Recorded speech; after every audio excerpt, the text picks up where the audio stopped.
Hello મિત્રો, આજના વિડીયોમાં આપણે જાણીશું કે ઘરે બેઠા ઈ શ્રમ કાર્ડ કઈ રીતના મેળવી શકીએ. તો સૌપ્રથમ કોઈપણ એક બ્રાઉઝરની અંદર જઈ અને ઈ શ્રમ કાર્ડનું પોર્ટલ ઓપન કરી લેવાનું રહેશે. ત્યારબાદ એમાં સેલ્ફ રજિસ્ટ્રેશન ઉપર જવાનું રહેશે. જે અહીંયા ઉપર તમને દેખાડે છે તેમાં તમારા મોબાઈલ નંબર, નીચે કેપ્ચર કોડ અને બંને જગ્યાએ તમારે નો આપવાનું રહેશે. EPFOમાં એકાઉન્ટ હોય તો યસ આપવાનું રહેશે, અન્યથા નો આપી શકો છો તમે. ત્યારબાદ અહીંયા OTP જનરેટ થશે અને OTP એન્ટર કરવાનો રહેશે. OTP એન્ટર કરી લીધા બાદ તમારે કેપ્ચર કોડ નાખી અને આગળની પ્રોસેસ કરવાની રહેશે, સબમિટ આપવાનું રહેશે.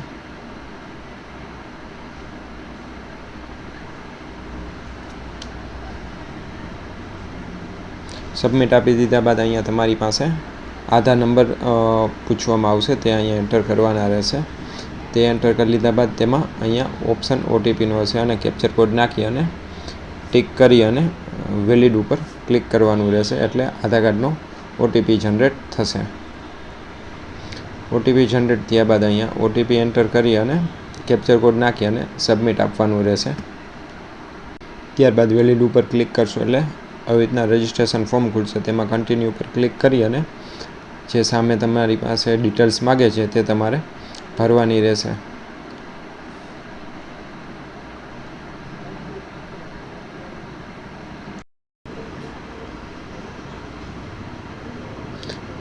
અહીંયા તમને પૂછવામાં આવ્યું છે મેરિડ છે, અનમેરિડ છે કે વિધવા છે તે. ત્યારબાદ તમારે અહીંયા ફાધર કે હસબન્ડ, મેરિડ હોય તો હસબન્ડનું નામ અને અનમેરિડ હોય તો ફાધરનું નામ લખી અને કાસ્ટ સિલેક્ટ કરવાની રહેશે, બ્લડ ગ્રુપ સિલેક્ટ કરવાનું રહેશે. જે તે વ્યક્તિનું ઈ શ્રમ કાર્ડ કાઢવાનું છે તેની ડિટેલ્સ અહીંયા ભરવાની રહેશે.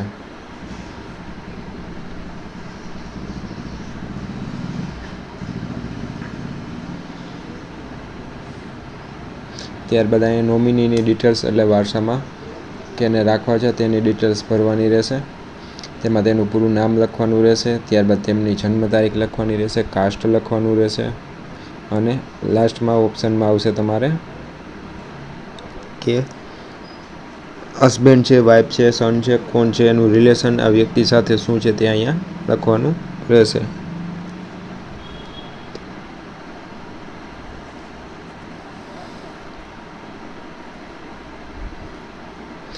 વિડીયોને સ્કીપ ન કરતા, નકર અધૂરી માહિતી રહેશે તમારી.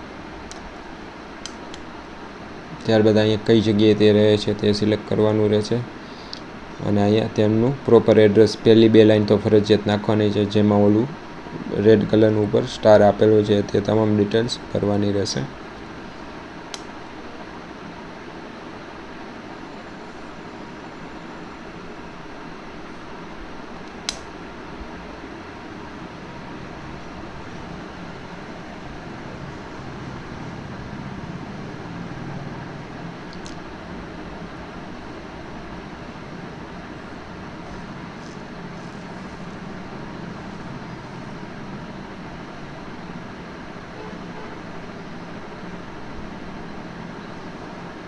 અહીંયા તમારે પિનકોડ એરિયાનું નાખવાનું રહેશે, કેટલા વર્ષથી આ રહ્યો છો તમે તે અહીંયા લખવાનું રહેશે.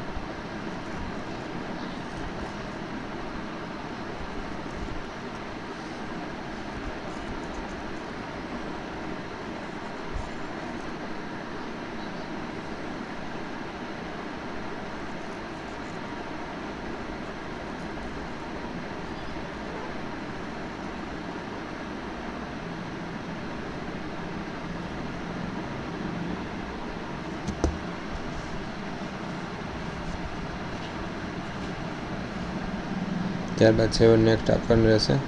અહીંયા તે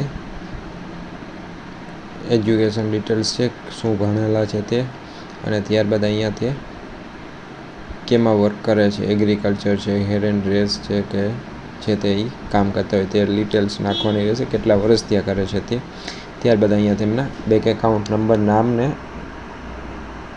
IFSC કોડના ડિટેલ્સ નાખી દીધા બાદ અહીંયા પ્રિવ્યૂનો ઓપ્શન આપશે. તેમાં તમારે ડિટેલ્સ એક વખત ચેક કરી લેવાની. ત્યારબાદ અહીંયા ટિક કરી અને સબમિટ આપશો એટલે તમારું ઈ શ્રમ કાર્ડ અહીંયા જનરેટ થઈ જશે. ત્યારબાદ અહીંયા ઓપ્શન ઉપર ક્લિક કરી અને ડાઉનલોડ કરી લેવાનું રહેશે. ડાઉનલોડ કરી અને કમ્પ્લીટ રજિસ્ટ્રેશન ઉપર ક્લિક કરી લેવાનું રહેશે. આવા નવા વિડીયો જોવા માટે અમારી સાથે બન્યા રહો. ચેનલને લાઇક કરો, શેર કરો અને સબસ્ક્રાઈબ કરો. વિડીયો કેવો લાગ્યો તે મને કોમેન્ટ કરી અને જણાવજો. જો ઈ શ્રમ કાર્ડ બનાવવામાં કોઈ પણ અગવડતા ઊભી રહે તો મને કોમેન્ટ કરી અને જણાવો.